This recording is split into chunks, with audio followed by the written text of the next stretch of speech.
அனைவருக்கும் வணக்கம். அதிமுக மற்றும் பாமக கூட்டணி நேற்றைய தினம் உறுதியாயிருக்கு. அண்ட் என்டிஏல தான் அந்த ரெண்டு கட்சிகளும் முன்னாடி கூட்டணி அறிவிக்கிறதுக்கு முன்னாடியே இருந்தாங்க. இப்ப வெளிப்படையா இருக்காங்க, அவ்வளவுதான். அதிமுக இதுக்கு முன்னாடி அவங்க எப்பயிலேருந்து என்டிஏல தான் இருக்காங்க. அண்ட் பாமக நேற்றைய தினம் என்டிஏல சேர்ந்திருக்கு. ஸோ தேர்தல் ஆணையம் ஆல்ரெடி அதை டிக்ளேர் பண்ணிடுச்சு. அதாவது என்ன சொல்றேன்னா, அன்புமணி அவர்களுக்கு தான் பாமக அப்படின்றத உறுதிப்படுத்திட்டாங்க. அதாவது பாமக ரெண்டா ஸ்பிளிட் ஆயிருக்கு in terms of public opinion and மக்கள் பார்வையில அந்த கட்சி பிளவுபட்டதா தான் இருக்கு. அதுல ஒரு ஃபிராக்ஷன் அன்புமணி பிரிவு தான் உண்மையான பாமக அப்படின்ற மாதிரி தான் தேர்தல் ஆணையம் சொல்லியிருக்கு. ஏன்னா சின்னம் அவர்கிட்ட இருக்கு. மெஜாரிட்டி ஆஃப் த மாவட்ட செயலாளர்களும் அவர் பின்னாடி தான் இருக்காங்க. சட்டமன்ற உறுப்பினர்களும் கொஞ்சம் பேர் அவர் கூட தான் இருக்காங்க. நிறைய உறுப்பினர்கள் இல்லைனாலும் ஒரு 5 எம்எல்ஏஸ் தேர்ந்தெடுக்கப்பட்டாங்க 2021 10.5 ரிசர்வேஷன்னால. இந்த முறை அது எந்த அளவுக்கு மோசமா போக போகுது அப்படின்றத நான் சொல்றேன். ஸோ உறுதியான அந்த கூட்டணி நான் ஆல்ரெடி ப்ரெடிக்ட் பண்ணதான். ஏன்னா அங்கதான் அது போய் சேரும். பாமக ஃபிராக்ஷன் அங்கதான் போகும். பி ஃபிராக்ஷன் ப்ராபப்ளி அது திமுக கூட்டணிக்கு போறதுக்கான வாய்ப்பு தான் இருக்கு. முதல்ல இந்த ரெண்டு கூட்டணிகளும் ஒருங்கிணைஞ்சதால நம்மளுடைய சர்வேல ஏதாவது சேஞ்சஸ் வரப்போதா அப்படின்னு கேட்டீங்கன்னா இல்லை. இந்த ரெண்டு கூட்டணிகளும் சேர்றதுனால மக்கள் மத்தியில பெரிய பர்செப்ஷன் கிரியேட் ஆயிடுமா? அதிமுக வெற்றி பெற்றுடுமா? இல்ல. இந்த கூட்டணியால என்னதான் பயன் அப்படின்னு கேட்டீங்கன்னா, அவங்க ரெண்டு பேரும் ஒரே கூட்டணியில இருக்குன்னு சொல்லிட்டு சந்தோஷப்பட்டுக்கலாம், அவ்வளவுதான். ஏன்னா பாமகவோட ஓட் ஷேர் 2026ல 2% தான் வரும். குறிச்சு வச்சுக்கோங்க, 2% தான் இந்த கட்சி எடுக்கும். ஏன்னா தர்மபுரி, கிருஷ்ணகிரி, திருவண்ணாமலை இந்த 3 பெல்ட் வன்னியர்கள் 40%க்கு மேல இருக்காங்க. இந்த 3 பெல்ட்லயும் பாமக வாங்கின ஓட்டு 3%, 2%, 4% அப்படிதான் வாங்கியிருக்கு நம்ம சர்வேல. என்னோட சர்வே மட்டும் இல்ல, மெஜாரிட்டி ஆஃப் த போல்ஸ்டர்ஸ் அதை தான் சொல்றாங்க. அதனால இந்த கட்சி தோராயமா 2% வருதுன்னு வச்சுப்போம். இதுல 2 ஃபிராக்ஷனா நிக்கிறாங்கல்ல. ராமதாஸ் அவர்கள் ஒரு பிரிவா நிக்கிறாரு, அன்புமணி அவர்கள் ஒரு பிரிவா நிக்கிறாங்க. ஸோ இந்த ரெண்டு பேரும் இந்த கட்சியை ஸ்பிளிட் பண்ணாங்க அப்படின்னா ஒரு பர்சன்ட் தான் தோராயமா 2 பேருக்கு வரதுக்கான வாய்ப்பு இருக்கு. அதனால இந்த 1%னால அதிமுக வின் பண்ண போறதும் கிடையாது. இல்ல தோத்து போக போற பாமகவை அதிமுகவால வின் பண்ண வைக்கவும் முடியாது. டேட்டா அடிப்படையில் நம்ம பார்க்கணும் அப்படின்னா, அந்த கட்சி தொடங்கின காலகட்டத்துல பெரிய அளவுக்கு மக்கள் மத்தியில ஒரு செல்வாக்கு இருந்துச்சு. வட தமிழ்நாடு மட்டும் இல்லாம தெற்குலயும் அந்த கட்சிக்கு கொஞ்சம் பலம் இருந்தது நாடார்கள் மத்தியில. ஆனா எப்போ அவங்க கூட்டணி அரசியல்னு வந்து 2 திராவிட கட்சிகள் கிட்டையும் மாறி மாறி கூட்டணி வச்சு தங்களுடைய அந்த சுயத்தன்மையை இழந்துட்டாங்க. அதனாலதான் 10.5ன்ற பெரிய விஷயத்த கொடுத்துமே பாமக பெரிய அளவுக்கு சோபிக்கல. 2021 தேர்தலில் படு மோசமான தோல்வி. அது 5 சீட்டு தான். கிட்டத்தட்ட 20 சீட்டுக்கு மேல கண்டெஸ்ட் பண்ணி 5 சீட்டு வின் பண்ணது மிகப்பெரிய அவமானம் அந்த கட்சிக்கு. இப்போ நிறைய பேர் so called political analyst and AIADMK and பாஜக வெற்றி பெறும்னு சொல்லிட்டு கனவு உலகத்துல மிதந்துட்டு இருக்க சில பேர் சொல்ற நரேட்டிவ், இந்த கூட்டணி வந்துருச்சு அவ்வளவுதான் வட தமிழ்நாடு ஸ்வீப். எனக்கெல்லாம் லிட்டரலி நான் சிரிக்க தான் தோணுது, சிரிப்பு தான் வருது எனக்கு. ஏன்னா அந்த மாதிரியான நரேட்டிவ் தான் இங்க பண்ணிட்டு இருக்காங்க. ஒண்ணுமே இல்லைங்க. வன்னிய மக்கள் ரொம்ப சென்சிட்டிவான மக்கள். தமிழ்நாடு மக்கள் தொகையில குறிப்பிடத்தகுந்த அளவுக்கு அவங்க கான்ட்ரிபியூட் பண்றாங்க. எனக்கு பர்சனலா நிறைய அந்த மாதிரியான டேட்டாஸ், இப்போ வன்னியர் பெல்ட் எல்லாம் நாங்க நிறைய சர்வே பண்ணது அந்த பெல்ட்ல தான். மெஜாரிட்டி சர்வீஸ் நார்த் தமிழ்நாட்டில் மோஸ்ட்லி அவங்கள தான் நிறைய மீட் பண்ண முடிஞ்சது. அங்கெல்லாம் வந்து அவங்க பெருசா பாமகவை விரும்புற மாதிரிலாம் தெரியல. ரொம்ப வயசானவங்க, அந்த பாமக மேல ஈர்ப்பு இருக்கிற அந்த வாக்காளர்கள் தான் அந்த 2%. ஒரு கட்சி ஸ்பிளிட் ஆகி நிக்குது, அதுல ஒரு பகுதி போய் ஒரு கட்சி கூட சேருதுன்னா அந்த கட்சிக்கு வாக்களிக்கணும் அப்படின்லாம் அவங்க விருப்பப்படுற மாதிரிலாம் தெரியல. வன்னியர்கள் தமிழ்நாட்டுல 50 முதல் 80 தொகுதிகளை வந்து டாமினேட் பண்றாங்க. அது 89 வரைக்கும் போகலாம். ஆனா பாமகனால இன்ஃபுளுயன்ஸ் ஆகிற தொகுதிகள் அப்படின்னு நம்ம பார்த்தோம்னா வெறும் 30 தொகுதிகள் தான். அதிகபட்சமா பாமக வெற்றி பெற்ற தொகுதிகள் அப்படின்னு பார்க்கும்போது 20 தொகுதிகள் தான். ஒரு கூட்டணியில 20 தொகுதிகள் தான் வெற்றி பெற்றிருக்காங்க. கடந்த காலங்கள்ல அவங்களோட பீக் டேஸ் குரு அவர்கள்லாம் இருந்தார். அந்த டைம்ல வந்து பெருமளவுக்கு அந்த சமுதாயம் வந்து ஒரு தமிழ்நாட்டு அரசியலே உழுக்கிற அளவுக்கு உயர்ந்தாங்க. பட் அதுக்கப்புறம் இந்த பாமகவினுடைய கூட்டணி அரசியல் வந்து அவங்கள அதல பாதாளத்துக்கே தள்ளிடுச்சு. அதுக்கப்புறம் 2021 சட்டமன்ற தேர்தல் வன்னியர்களோட அந்த ஹிஸ்டரியில ரொம்ப ரொம்ப முக்கியமான ஒரு விஷயம். என்னடா வன்னியர்களை பத்தியே சொல்லிட்டு போறேன்னு பார்க்காதீங்க. வர முக்கிய பாயிண்ட்டுக்கு இதெல்லாம் சொல்லிட்டு தான் வரணும். அதுக்கப்புறம் வந்து இந்த கூட்டணியை அம்பலப்படுத்தும். ஸோ இந்த கூட்டணி வெற்றி கூட்டணியா இல்லையான்றத பாக்குறதுக்கு முன்னாடி 2021லயும் உங்க கூட்டணியில தான் இருந்தாங்க. அது வன்னியர்களோட வரலாற்றுல அந்த தேர்தல் ரொம்ப முக்கியமான தேர்தல். 10.5% இடஒதுக்கீட ஒரு சட்ட முறைப்படி இயற்றாம அவசரமா தேர்தலுக்கு சில மாதங்களுக்கு முன்னாடி அதை நிறைவேற்றி அது கேன்சல் ஆகும்னு தெரிஞ்சுமே எடப்பாடி பழனிசாமி அவர்கள் அதை கொண்டு வந்தாரு. 100% வாக்கு அரசியலுக்காக தான் அதை பண்ணாரு. ஆனா அந்த விஷயத்த கூட புரிஞ்சுக்காம நிறைய வன்னிய மக்கள் அதிமுகவுக்கு வாக்கு அளிச்சாங்க. ஆனா எல்லாரும் இல்லை. அந்த இடத்துலதான் உங்களோட கிளாரிட்டியை நம்ம புரிஞ்சுக்கணும். 2021ல 10.5% என்பது பாமகவுக்கு மிகப்பெரிய அரசியல் ஆயுதம். வன்னியர் பெல்ட்ல ரொம்பவே டாமினேட் பண்ணிருக்க முடியும். ஆனா பாமக புவர் பர்ஃபார்ம் தான் பண்ணுச்சு. 26 சீட்டு கிட்ட கண்டெஸ்ட் பண்ணுச்சு பாமக. ஆனா வெற்றி பெற்றது வெறும் 5 சீட்டு தான். அந்த தேர்தலில் அதிமுக கூட்டணியில 42 வன்னியர்கள் நின்னாங்க. திமுக கூட்டணியில 36 வன்னியர்கள் நின்னாங்க. அதிமுக கூட்டணியில வெற்றி பெற்றவங்க எவ்வளவு தெரியுமா? 11 பேர். 42 வன்னியர்கள் வன்னியர் பெல்ட்ல கண்டெஸ்ட் பண்ணி 11 பேர் தான் வெற்றி பெற்றாங்க. திமுக கூட்டணியில 36 வன்னியர்கள் கண்டெஸ்ட் பண்ணி 27 பேர் வெற்றி பெற்றாங்க. அப்போ 10.5% என்பது தங்களுக்கான கண் துடைப்பு அப்படின்றத அந்த தேர்தலே வன்னியர்கள் பல பேர் உணர்ந்திருக்காங்க. அதனாலதான் இந்த அதிமுக அண்ட் பாமக கூட்டணிக்கு எதிராக போலரைஸ் ஆயிருக்காங்க. ஸோ இதுக்கு இன்னொரு விஷயம், கவுண்டர் கன்சால்டேஷன் நடந்திருக்கும். SC/STs ஹெவியா போலரைஸ் ஆவாங்க வன்னியர்களுக்கு எதிராக வட தமிழ்நாட்டுல. ஆனா 2021ல வன்னியர் டாமினேட் பண்ற தொகுதிகள், பல தொகுதிகள்ல வன்னியர்கள் 50%க்கு மேல இருக்காங்க. ஆனா அந்த தொகுதிகள்லயும் அதிமுக தோல்வி அடைஞ்சிருக்கு, பாமக படு மோசமா தோல்வி அடைஞ்சிருக்கு. அதிமுகவோட ஹிஸ்டரியை நீங்க பாத்தீங்கன்னா மற்ற கட்சிகளோட ஓட்டுலாம் அவங்களுக்கு டிரான்ஸ்பர் ஆயிடும். ஆனா இவங்களோட ஓட்டை இவங்க டிரான்ஸ்பர் பண்ண மாட்டாங்க.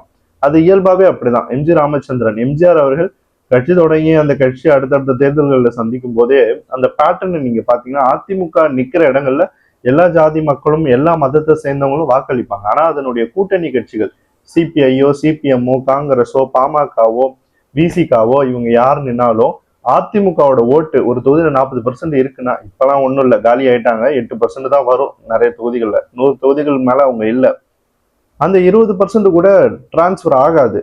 அதை வந்து VCKலாம் பயங்கரமா பாதிக்கப்பட்ட கட்சி. VCKவுக்கும் அதிமுகவுக்கும் அந்த ஜெல்லே வராது களத்துல. பாமகவுக்கும் ஜெல் வரல. 2021 10.5 ரிசர்வேஷன் கொடுத்தும் பாமக படு மோசமா தோல்வி அடைஞ்சதுக்கு காரணமே இதுதான். வன்னியர்கள் பாமகவை விட்டு விலகுறாங்க அப்படின்றதுதான். அப்ப அவங்க எங்க போறாங்க அப்படின்ற ஒரு கேள்வி இருக்கலாம். அது கன்ஃபியூஷனான எலெக்ஷன். 2021ல பல கட்சிகளுக்கு அவங்க பிரிஞ்சு போய் வாக்களிச்சாங்க.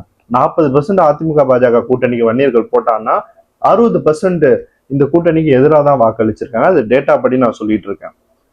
ஏன்னா இப்ப விழுப்புரம் சட்டமன்ற தொகுதியில வன்னியர்கள் 50% இருக்காங்க.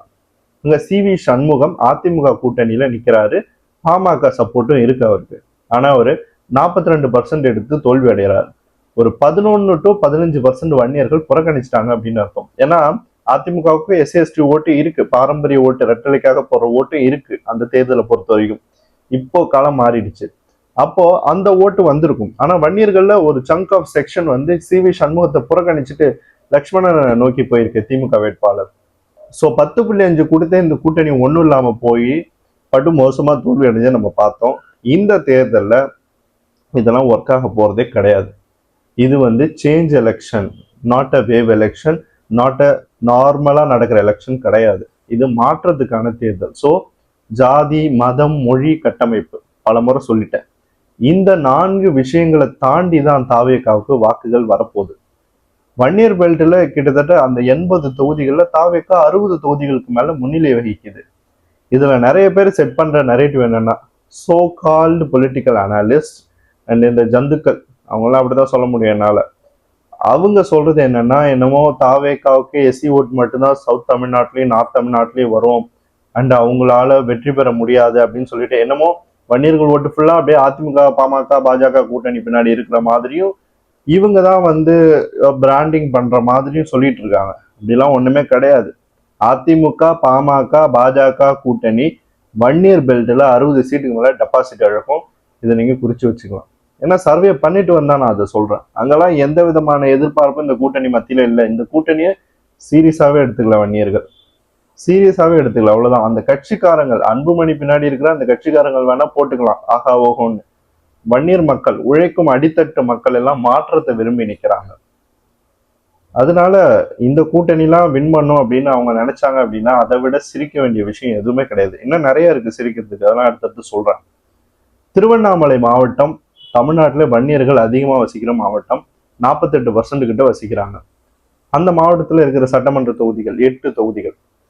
அந்த தொகுதியில போன தேர்தலில் 10.5% கொடுத்து அதிமுக பாமக கூட்டணி வாங்கிய தொகுதிகள் எத்தனை தெரியுமா? 1. அதுவும் ஸ்டார் கேண்டிடேட்டை போட்டு வின் பண்ணுச்சு. மீதி இந்த 7 தொகுதிகளில் திமுக கூட்டணி தான் வெற்றி பெற்றது. அப்ப வன்னியர்கள் ஏன் ஓட்டு போடல? இப்ப பாமக வந்துச்சுன்னா வன்னியர்கள் அப்படியே போட்டுருவாங்க, ஸ்வீப் பண்ணிடலாம்னு சொல்றீங்கல்ல, அப்ப ஏன் போடல? இதுல தெரியுது இல்லையா? 10.5 கொடுத்தே காலியான நீங்க இப்ப அறிவிப்பு தான் கண்டிப்பா சொல்லுவீங்க மறுபடியும் 10.5 தருவோம்னு சொல்லிட்டு. வாய்ப்பே கிடையாது. நீங்க 30 சீட்டை தாண்ட மாட்டீங்க. கூட்டணியோட சேர்ந்து 38 வருவீங்க, அவ்வளவுதான். அடுத்தது பர்கூர்லயும் வன்னியர்கள் அதிகமா இருக்காங்க. அந்த தொகுதியில வெற்றி பெற்றவர் திமுக வேட்பாளர். அதே மாதிரி நீங்க பாத்தீங்கன்னா கிருஷ்ணகிரி மாவட்டம், அங்கேயும் வன்னியர்கள் டாமினேட்டட் சீட்ஸ் நிறைய இருக்கு. அங்கேயும் திமுக ஈக்குவலான சீட்ஸை வின் பண்ணிருக்கு. ஈவன் அதிமுகவை விட வாக்கு சதவீதத்துல திமுக அதிகம். இப்போ வன்னியர் பெல்ட்லாம், வன்னியர் டாமினேட்டட் பூத்துல திமுக லீட் பண்ணிருக்கு. அப்ப எங்க போச்சு 10.5% இடஒதுக்கீடுக்கான எஃபெக்ட்? அப்போ நீங்க ஒரு தப்பான நரேட்டிவை செட் பண்ணி தோல்வி அடைஞ்சீங்க. இப்ப மறுபடியும் அதே மாதிரியான ஒரு நரேட்டிவை செட் பண்ண நினைக்கிறீங்க. அதுக்கப்புறம் இன்னொரு விஷயம் என்னன்னா, நாங்க பல இடங்கள், மயிலம்லாம் நான் பர்சனலா போன இடம். அங்க பல கிராமப்புறங்கள் எல்லாம் போய் நாங்க பேசும்போது ஆண்கள் ஓட்டு 3 கட்சிக்கும் ஈக்குவலா ஸ்பிளிட் ஆகுது. ஆனா மகளிர் தாவேக பக்கம் தான் இருக்காங்க. அதுல ஒரு வயசான அம்மா கூட சொன்னாங்க, என்னை பொறுத்த வரைக்கும் இந்த எலெக்ஷன்ல ஒரு மாற்றம் வரணும். 1977 எம்ஜிஆர் வெற்றி பெற மாட்டாருன்னு தான் எல்லாரும் சொன்னாங்க. ஆனா நாங்க நம்பணும், ஓட்டு போட்டோம். அதுக்கப்புறம் இப்போ விஜய் வரணும், விஜய் ஜெயிக்கணும் அப்படின்னு நான் விருப்பப்படுறேன். அதனால எம்ஜிஆர் மறைவுக்கு பிறகு நான் பாமகவுக்கு ஓட்டு போட்டேன், இனிமே நான் விஜய்க்கு தான் போடுவேன் அப்படின்னு ஒரு பாட்டி சொன்னாங்க. அப்ப நான் கேட்டேன், 10.5 கொடுத்தாங்களே, ரிசர்வேஷன் தராங்களே, அதெல்லாம் நான் கேட்டேன். அப்ப சொன்னாங்க அவங்க, 10.5 கொடுக்குறாங்க, எல்லாம் ஓகே தான். ஆனா எடப்பாடி பழனிசாமிய சீஃப் மினிஸ்டரா, முதலமைச்சரா ஏத்துக்க எனக்கு விருப்பம் இல்லைன்னு ஒரே வார்த்தையில அடிச்சுட்டாங்க அந்த கூட்டணியை. அதுதான் அந்த சென்டிமெண்ட். நீங்க இன்டீரியர் கிராமங்கள்ல போய் பேச பேச அதுதான் நடக்குது, அதுதான் வரப்போகுது ரிசல்ட்லயும். இவங்க நினைச்சிட்டு இருக்காங்க, இவங்களை விட இந்த தலைவர்கள் வேணா கை கோர்த்துக்கலாம், ஆனா வன்னிய மக்கள் இவங்களை சீரியஸாவே எடுத்துக்கல. இது தேர்தல் முடிவுல ரெஃப்ளெக்ட் ஆக போகுது. கடலூர்ல பல வன்னியர் டாமினேட்டட் சீட்ஸ்ல காலி ஆனாங்க இவங்க. குறிஞ்சிப்பாடியில ஃபைட்டே தர முடியல அதிமுகனால. குறிஞ்சிப்பாடியில வன்னியர் டாமினேட்டட் சீட்ஸ் தான், அங்கெல்லாம் ஃபைட்டே கொடுக்க முடியல போன தேர்தல். அப்படின்னும் போது இந்த தேர்தலில் மாற்றம்னும் போது திமுக அதிமுக 2 கட்சிகளும் சமமான வாக்கை தாவேகா கிட்ட இழக்குது. 20% இழக்குதுன்னா 40% எடுத்து தாவேகா வன்னியர் ஓட்டையும் எடுக்கும், SC/ST ஓட்டையும் எடுக்கும், எல்லா சமூக வாக்குகளையும் எடுத்து வின் பண்ணும்.